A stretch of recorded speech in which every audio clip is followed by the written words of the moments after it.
So now these next two problems are very similar, but we're going to see two distinctly different answers to them. So they both have A equal to 58 degrees. They have the same value for A, but they have different values for B. And because of that, we're going to see two distinctly different solutions for these problems. But you still set them up both the same way. So we're still going to get our drawing. We'll get a triangle. It can be isosceles or equilateral. A, B, C. And so A is 58. A is 4.5. B is 12.8. So that's going to be down here. And that's it. So we need angle C, and we need side C, and we need angle B. So let's see what we get.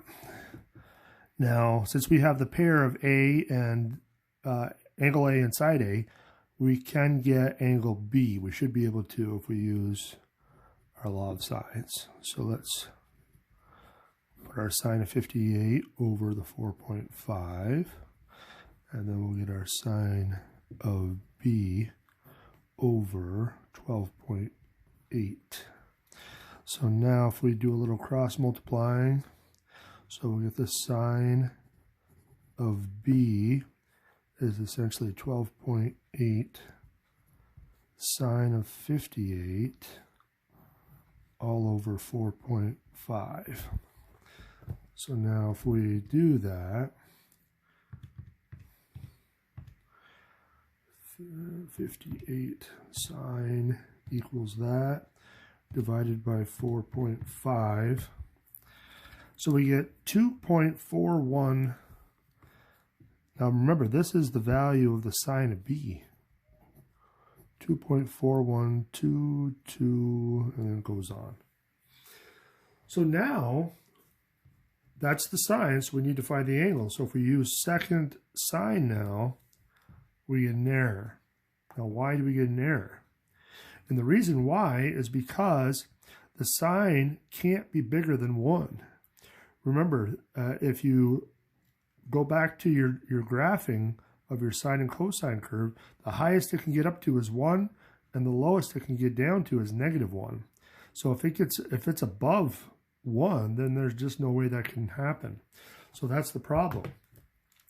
So in this case, no triangle exists.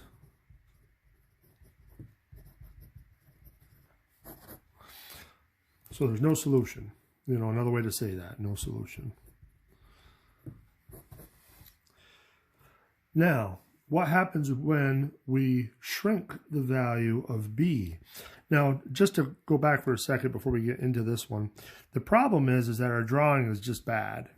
So remember, if we really kind of drew this to scale, 12.8 is almost 4 times as big as that. So you essentially have almost a 60 degree angle here, 58. You got this 4.5, and then you have this really long side here. So there's no way that that side can be long enough to reach this corner, and that's essentially the problem. So what happens if we make it shorter? If we make this side shorter, then hopefully we can get it to touch. But there's going to be an interesting quirk with this one. So we'll still draw our triangle as isosceles or equilateral, doesn't matter. So we still got 4.5 across from A, and now we've shrunk side B to 5. So it's really going to look the same as the previous problem. And if we plug everything in, it does get blurry. Let me try zooming out. Over 4.5 equals the sine of B over 5. So our sine of B should be 5 sine of 58 all over 4.5. So let's see what we get now. 5 times 58 sine equals that, divided by 4.5 equals Okay, so now we do get a number less than 1. So we should get an angle for B. But what's the catch with this one? The catch with this one is how large it is and how close to 1 it actually is. So that is a trigger for me that we need to look at two possibilities for an angle. So 0.94227, so on. So if we do our second sign here, we get 70.4. So B is equal to 70.4. So now we should be able to get our third angle from this. But remember, sine is positive in the first and the second quadrant. First and second quadrant. So if we want to find, if we call this B1, we can see what B2 is. And all we have to do is subtract from 180. So that gives us 109.6 degrees. So we got two possibilities. Now let's just see what happens. Remember, on part B from before, we saw that when we tried to find the secondary angle, all of the angles added up to over 180, so that's why it didn't work. But here, now if we add these two angles, we can see it does come out to be less than 180, so we will have two triangles in this case. So this decimal here is really the trigger for that. So let's finish this one up. So let's use the B1. So we got to find our information for C. So let's find C1, which should be equal to 180 minus angle A plus our angle B1. So 180 minus 58 minus 70.4, 51.6.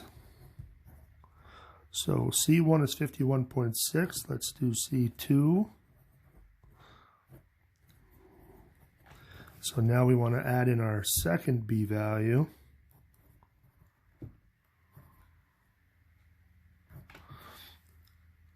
And let's see what that gives us.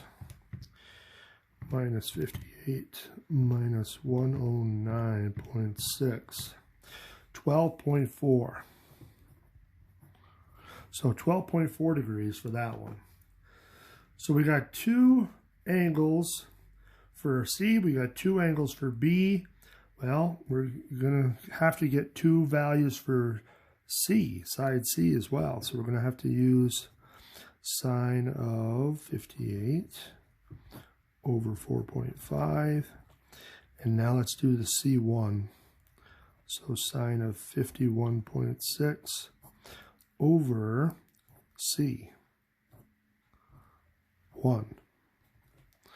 So that's going to have to be 4.5 sine of 51.6 over sine of 58. So that should be 1.6 sine equals divided by 58 sine equals 4.15. So let's round that to 4.2. So 4.2, and now I kind of am running out of room here, so I'm going to squeeze it up in this free space up here. So that's C1, so now let's get C2. So C2, still going to do the same thing. We got sine of 58 over 4.5, and then we want the sine of our other C angle, 12.4 over C2. So C2 should equal 4.5 sine of 12.4 over sine of 58. Note to self, more room for next time.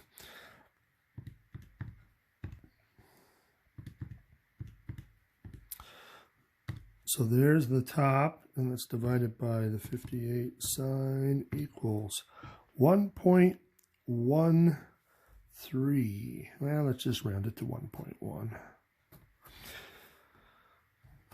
So we get two triangles from this case. And again, it really boils down to when you have to find one of the angles first, there's no way around it, then you want to look at the value of the sine. You'll get some cases where it's really big. If it's bigger than 1, then there's no triangle. But if you get a value that's really close to 1, and my informal rule is if it's bigger than 0.9, then you want to check for that second triangle. If it's less, chances are you're not going to have that because that second angle will be too big and it'll put your overall triangle outside of 180 degrees. So, all right, so let's stop there and then we'll do some more application problems.